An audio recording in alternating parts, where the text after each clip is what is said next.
കൊല്ലത്ത് ഒഡീഷയിൽ നിന്ന് കടത്തിക്കൊണ്ടുവന്ന കഞ്ചാവ് പിടികൂടാൻ ശ്രമിക്കുന്നതിനിടെ എക്സൈസ് ഉദ്യോഗസ്ഥനെ കാറിടിച്ചു വീഴ്ത്തി പ്രതി രക്ഷപ്പെട്ടു. കിളിക്കൊല്ലൂർ സ്വദേശി നിഷാദാണ് സിവിൽ എക്സൈസ് ഓഫീസർ ജോജോയെ കാറിടിച്ചു വീഴ്ത്തി അതിനുശേഷം രക്ഷപ്പെട്ടത്. കഞ്ചാവ് വാങ്ങാനെത്തി തൃശൂർ സ്വദേശി സാൻലി പീറ്റേഴ്സിനെ എക്സൈസ് പിടികൂടിയിട്ടുണ്ട്.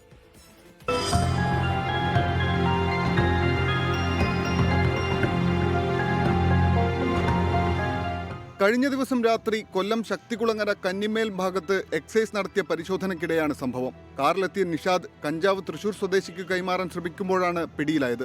തൃശൂർ പീച്ചി മനക്കപ്പാടം പുളിന്തറ വീട്ടിൽ സ്റ്റാൻലി പീറ്ററിനെ സംഭവ സ്ഥലത്ത് വെച്ചു തന്നെ എക്സൈസ് സംഘം പിടികൂടി. ഇതിന് പിന്നാലെ ഇയാൾ വാടകയ്ക്കെടുത്ത വീട്ടിൽ നടത്തിയ പരിശോധനയിൽ 8.286 കിലോഗ്രാം കഞ്ചാവും വടിവാളും കഞ്ചാവ് പാക്ക് ചെയ്യാനുള്ള ഉപകരണങ്ങളും കണ്ടെടുത്തു.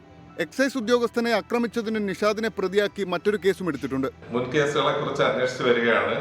വളരെ സാഹസികമായി എന്ന് പറഞ്ഞാൽ നിഷാദിന്റെ നേതൃത്വത്തിൽ കാറിൽ പ്രതിക്ക് കഞ്ചാവ് കൈമാറുന്നതിനിടയിലാണ് സ്ക്വാഡ് പാർട്ടി സ്ഥലത്തെത്തിയത്.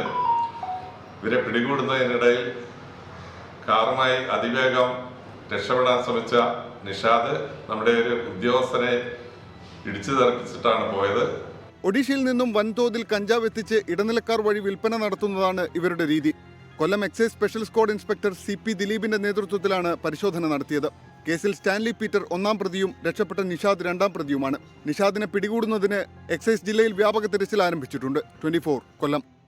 ലോകത്തെവിടെയായാലും ഏത് സമയത്തും 24 വാർത്തകളും ഓഗ്മെന്റഡ് റിയാലിറ്റി പാക്കേജുകളും എക്സ്പ്ലെയിനറുകളും വിശദമായി കാണാൻ ഞങ്ങളുടെ യൂട്യൂബ് ചാനൽ നിങ്ങൾക്ക് സബ്സ്ക്രൈബ് ചെയ്യാം.